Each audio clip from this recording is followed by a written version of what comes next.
Olá pessoal, Fábio Akita. Eu espero que no episódio anterior eu tenha conseguido fazer vocês pensarem um pouco mais sobre o que vocês acham que sabem. Nesse ponto, vocês já devem ter entendido que eu sou naturalmente um cético. Eu não gosto de mágica, eu não gosto de ideais inalcançáveis. Meu hobby é destruir utopias e trazer semideuses de volta ao nosso nível. Por isso eu não defendo nenhuma ideologia. Como disse nos episódios de programação, eu sou promíscuo com linguagens e ferramentas de programação. O mesmo vale para qualquer outra coisa. Nada está acima de questionamento e toda ideia que se torna obsoleta merece ser jogada fora e substituída.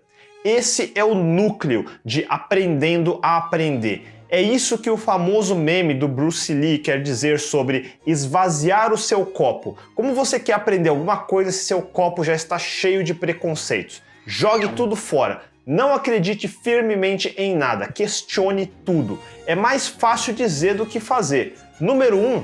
Pare de ser defensivo. Se permita destruir você mesmo. Se permita aceitar suas fraquezas físicas ou mentais. Se você não acha que tem fraqueza e não sabe quais são, como quer melhorar? Como você vai melhorar se você já acha que sabe tudo? Então vamos continuar quebrando mais alguns preconceitos. Einstein era talentoso? Eu acho que sim, mas não do jeito que muitos pensam. Talento não é uma coisa que você nasce com. Não há nada no nosso DNA que define um gênio ou um talento. Claro, sempre vai existir o fator serendípede e sorte. Estar no lugar certo, na hora certa e ter relacionamento com as pessoas certas pode fazer toda a diferença. Mas isso não é genialidade e nem talento, e muito menos algo definido no seu DNA.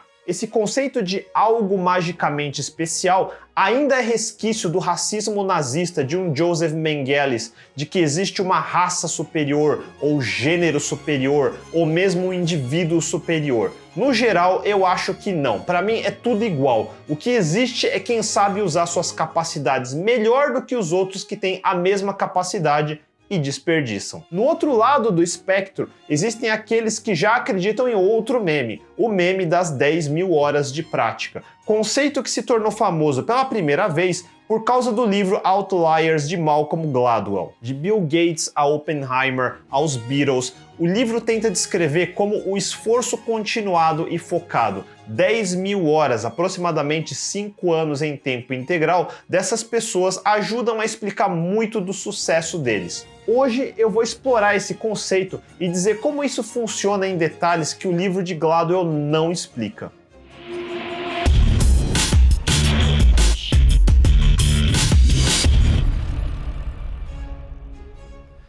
Jeff Colvin, em seu excelente livro Talento é Supervalorizado, o que realmente separa os empreendedores de classe mundial de todo mundo, tenta ir além de Gladwell e seus outliers e explica por que só simplesmente treinar 10.000 horas não é suficiente. Hoje eu vou citar alguns trechos do seu livro que explicam o meu ponto de vista. Vamos lá. Pesquisas em muitas áreas mostram que muitas pessoas não só falham em se tornar extremamente bons no que fazem, não importa quantos anos gastam fazendo isso, mas frequentemente nem ficam muito melhores do que quando começaram. Não há muita correlação entre anos na área e excelência em qualidade. Muitos seniors não são muito melhores no geral do que trainees que acabaram de ser treinados. E pior, em alguns casos, profissionais com mais anos de experiência podem começar a mostrar resultados piores do que iniciantes. A história de nascer com talento parece explicar a raridade e ajuda a nos conformar com nossa própria performance. Ou você tem talento ou não tem. Por isso não pensamos muito nisso, porque já é um problema resolvido. Não existe talento natural. Se existe uma explicação para performance excepcional, é uma coisa que os pesquisadores chamam de prática deliberada. Essa é a chave. A maioria das organizações é terrível em aplicar princípios de performance excepcional. Muitas empresas parecem arranjadas quase perfeitamente para prevenir as pessoas de tomar vantagem desses princípios. A maior dificuldade de prática deliberada é mental, não física, mesmo em esportes. Falando em esportes, considere os recordes olímpicos de 100 anos atrás, que representavam o pico da performance da humanidade do planeta. Hoje em dia, esses recordes é o normal que colegiais normais conseguem atingir. O ganhador da corrida de 200 metros masculina nas Olimpíadas de 1908 fez um tempo de 22,6 segundos. Hoje em dia, o recorde de colegiais é mais rápido em mais de 2 segundos, uma margem enorme. O tempo dos melhores colegiais na maratona bate os medalhistas de ouro de 1908. E se você estiver pensando que é porque as crianças hoje nascem com um físico melhor, não é isso. Em mergulho, por exemplo, a cambalhota dupla foi quase proibida até as Olimpíadas de 1924 porque era considerado muito perigoso. Hoje em dia, chega a ser entediante. Isso importa por causa do seguinte: atletas de hoje são superiores não porque eles são de alguma forma fisicamente diferente, mas porque eles treinam de maneiras mais eficientes. Esse é o conceito mais importante. Padrões em disciplina intelectuais estão crescendo pelo menos tão rápido quanto o esporte. Roger Bacon, o grande acadêmico inglês e professor do século XIII, escreveu que uma pessoa precisaria de 30 a 40 anos para se tornar mestre em matemática da forma como ele entendia. Hoje, a matemática que ele estava falando, lembrando que nessa época o cálculo nem tinha sido inventado, é ensinado rotineiramente a milhões de estudantes colegiais. Ninguém pensa nisso, mas considera o que isso significa. O conteúdo intelectual é o mesmo, o cérebro das pessoas não é diferente. 700 anos não é nem de longe tempo suficiente para um upgrade de poder cerebral humano. Em vez disso, assim como nos esportes, o padrão do que fazemos é que simplesmente cresceu tremendamente. Quando Tchaikovsky terminou de escrever seu famoso Violin Concerto em 1878, ele pediu ao famoso violinista Leopold Auer para fazer a performance de estreia. Auer estudou e recusou. Ele achou que o trabalho era impossível de tocar. Hoje, qualquer jovem violinista graduando em Juilliard consegue tocar. A música é a mesma, os violinos são os mesmos e os humanos não mudaram, mas as pessoas aprenderam a tocar melhor. Mozart é o maior exemplo da tal faísca divina de grandeza. Compondo música aos 5 anos de idade, performando publicamente como pianista e violinista aos 8 anos, produzindo centenas de trabalhos, alguns dos quais considerados como alguns dos grandes tesouros da cultura ocidental. Tudo no curto período de tempo até sua morte aos 35 anos. Se isso não é talento de escalas monumentais, então nada mais é.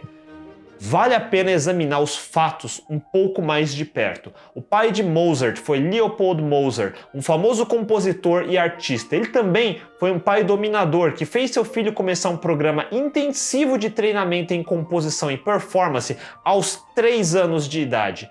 Leopold era muito bem qualificado para esse papel de professor do pequeno Wolfgang, não só por sua própria eminência, ele estava profundamente interessado em como música era ensinado para crianças.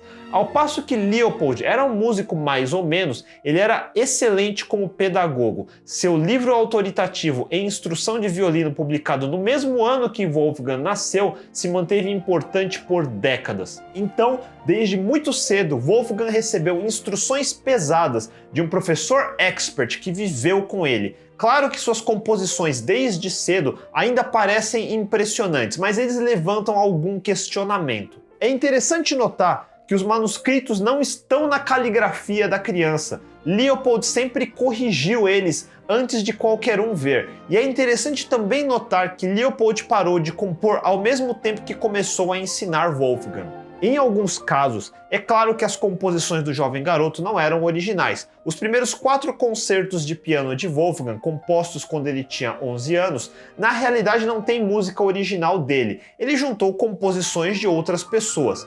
Ele escreveu seus primeiros 3 trabalhos desse tipo, hoje não classificados como concertos de piano, aos 16 anos.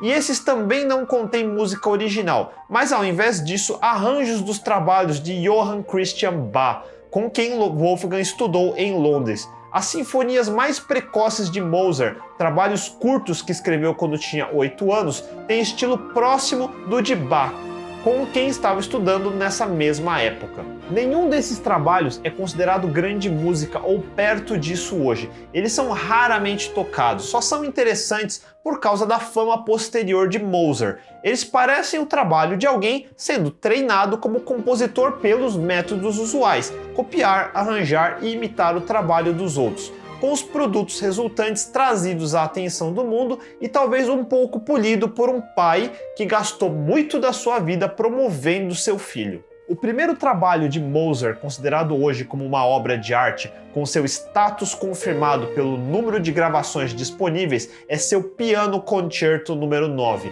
composto quando ele tinha 21 anos. Essa é certamente uma idade jovem, mas devemos lembrar que nesse ponto Wolfgang passou 18 anos de treinamento pesado, treinamento de expert. Isso vale pausa para consideração. Qualquer faísca divina que Mozart possa ter possuído não o permitiu criar trabalho de nível mundial mais rápido ou mais fácil, que é algo que nós frequentemente assumimos que faíscas divinas deveriam proporcionar. Os métodos de composição de Mozart não eram a maravilha que nós pensávamos que fosse. Por quase 200 anos, muitas pessoas acreditaram na habilidade miraculosa de compor peças inteiras na cabeça e depois só escrever facilmente no papel. Essa visão vem de uma famosa carta onde ele diz exatamente isso: o todo, mesmo sendo longo, está quase terminado e completo na minha mente. Colocar no papel é feito rapidamente, e raramente o papel difere do que estava na minha imaginação. Esse relato certamente faz parecer um super-humano. O problema é que essa carta é uma fraude, como muitos já estabeleceram. Mozart não concebia trabalhos inteiros em sua mente perfeito e completo. Manuscritos que sobreviveram mostram que Mozart constantemente revisava, retrabalhava, riscando e reescrevendo sessões inteiras. Embora isso não o torne o resultado menos magnífico, ele escreveu música da mesma forma que humanos ordinários escrevem. Pesquisadores construíram o índice de precocidade para pianistas. Eles descobriram o número de anos de estudo necessário para um pianista sob programas de treinamento moderno antes de performar publicamente vários trabalhos, e então compararam isso com o número de anos necessários para vários prodígios pela história. Se o estudante médio precisa de 6 anos de preparação e considerando que um prodígio fez isso depois de 3 anos, ele teria pontuação de 200%.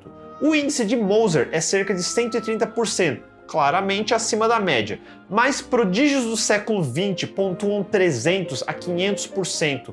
Outro exemplo de padrões que cresceram. O efeito do treinamento melhorado de hoje superam o gênio de Mozart. E uau! Significa que Mozart é uma fraude então? Não. Ele simplesmente não é um semideus também, mas o resultado do seu trabalho é sólido. Ele realmente foi um dos grandes músicos que já existiu. Mas tudo isso foi resultado de longos anos de muito trabalho. 10 mil horas, eu diria que foi mais, 20, 50 mil. Aprendendo a aprender até aqui funciona assim. Primeiro, aceite que não existem semideuses. Eu sempre disse que é importante ter objetivos inalcançáveis para você nunca achar que chegou ao fim. Mas se você estabelece um teto infinito, logo no começo não tem nem por que começar. Você nunca vai ser um deus. Desista, mas superar outros humanos, sim, aí já dá para começar. Quem não pensa muito no assunto acha que é uma questão de praticar e praticar e praticar. 10 mil horas. Tá errado, é muito mais que isso. Para começar, praticar é hobby. É jogar futebol com os amigos antes da cerveja na sexta-noite. Você nunca vai ser um Neymar assim.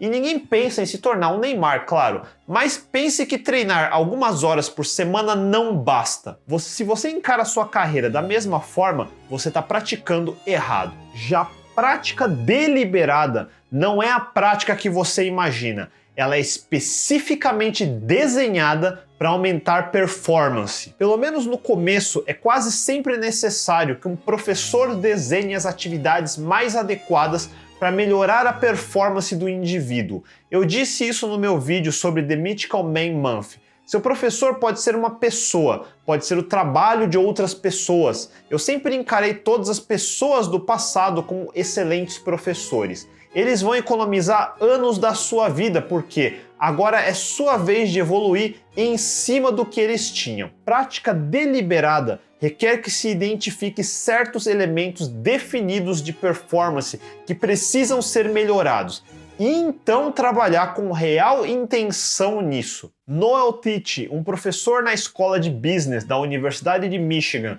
e ex-chefe do Centro de Desenvolvimento de Gerenciamento da famosa Crotonville da General Electric, ilustra o ponto desenhando 3 círculos concêntricos. Ele nomeia o círculo interno de zona de conforto, o do meio de zona de aprendizado e a mais externa de zona de pânico. Somente escolhendo atividades na zona de aprendizado é que se faz progresso. Nós nunca vamos conseguir avançar na zona de conforto, porque é a zona onde fazemos atividades que já sabemos fazer. E zonas do pânico são tão difíceis que não sabemos como chegar perto. Identificar a zona de aprendizagem, que não é simples, e então se forçar a continuamente se manter nela, o que é ainda mais difícil.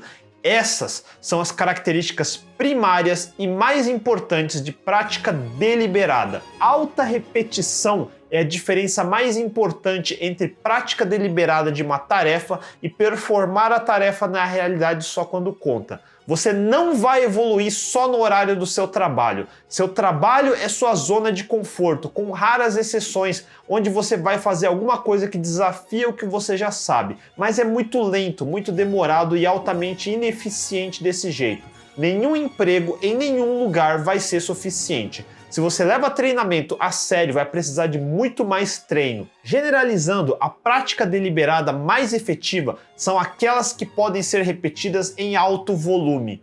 Prática deliberada é, sobretudo, um esforço de foco e concentração. É isso que o torna deliberado. Continuamente procurando exatamente os elementos de performance que são não satisfatórios e então forçando na melhoria específica desses elementos. Digamos em programação, muita gente acha difícil escrever bons testes. Por que não pratica? Escreva centenas de testes. Não só para os projetos do seu trabalho, que, como eu já disse, é insuficiente. Escreva, escreva, escreva. Vai sair um monte de porcaria no começo. E para evoluir, você precisa fazer o que Moser fazia: copiar, testar, corrigir e recomeçar. E recomeçar, e recomeçar centenas de horas. Ao que parece, 4 a 5 horas por dia parece ser o limite máximo de prática deliberada e é frequentemente concluído em sessões de não mais que 1 hora a 90 minutos de cada vez. Mesmo atletas de elite dizem que o fator que limita seu tempo de prática é a habilidade de sustentar concentração. E concentração só acontece quando você está sozinho, sem ninguém te atrapalhando. Prática deliberada é essencialmente uma atividade solitária, nunca de grupo. É quando você está 100% desligado do mundo. Portanto, se você está mais focado na sua timeline do Twitter ou responder o WhatsApp, você não está praticando. Fazer coisas que sabemos como fazer é agradável. E isso é exatamente o oposto de prática deliberada. Em vez de fazer o que somos bons em fazer, nós insistentemente perseguimos o que não somos bons em fazer. Então identificamos as atividades mais dolorosas e difíceis que nos farão melhores e fazemos isso repetidamente. A cada repetição nos forçamos a ver, ou fazemos outros verem, exatamente o que ainda não está certo para poder repetir as partes mais dolorosas e difíceis do que acabamos de fazer. E continuamos nesse processo até estarmos mentalmente exaustos. Se não está doendo, você não está treinando. No pain, no gain. E parece um pouco depressivo que a coisa mais importante que podemos fazer para melhorar nossa performance não é divertido, mas console-se com esse fato. Tem que ser exatamente assim. Se as atividades que levam à grandeza fossem fáceis e divertidas, então qualquer um faria. Isso é até uma boa notícia, significa que a maioria das pessoas não vai fazer. Os melhores fixam objetivos que não são sobre o resultado, mas sobre o processo de chegar no resultado. A capacidade de autorregulação mais importante que os melhores usam durante seu trabalho é autoobservação. Por exemplo, corredores de endurance em uma corrida tendem a pensar em qualquer outra coisa menos no que estão fazendo. Por isso, robistas como eu e muitos outros colocam fone de ouvido e tentam se distrair ouvindo música. É doloroso fazer uma maratona de quilômetros e conscientemente não querer se distrair. Nós preferimos tirar nossas mentes disso. Corredores de elite, por outro lado, focam intensamente neles mesmos. Dentre outras coisas, eles contam suas respirações e simultaneamente contam seus passos, de forma a manter certas taxas. Sério, isso dói em mim só de pensar. Por isso os melhores são os melhores, porque eles dominam a dor, e não dor física, mas dor mental. Pesquisadores chamam isso de metacognição, o conhecimento sobre o seu conhecimento, pensar sobre seu pensamento. Os melhores fazem isso sistematicamente, é uma parte estabelecida da sua rotina.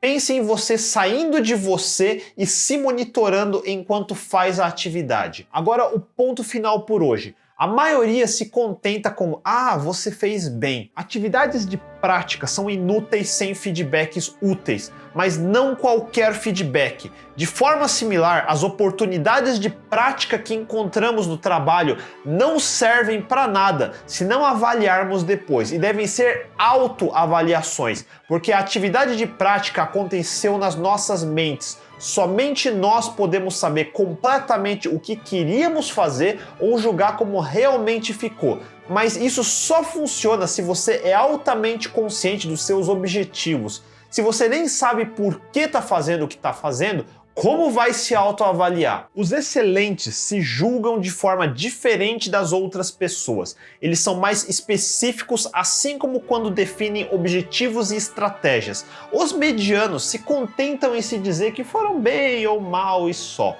Os melhores se julgam contra padrões relevantes para o que querem atingir. Algumas vezes comparam suas performances com seus melhores resultados até então. Algumas vezes se comparam com competidores que estão encarando ou pretendem encarar. E algumas vezes se comparam com o melhor resultado conhecido na área.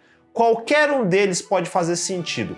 A chave em toda prática deliberada é escolher uma comparação que colabore para estender além dos seus limites.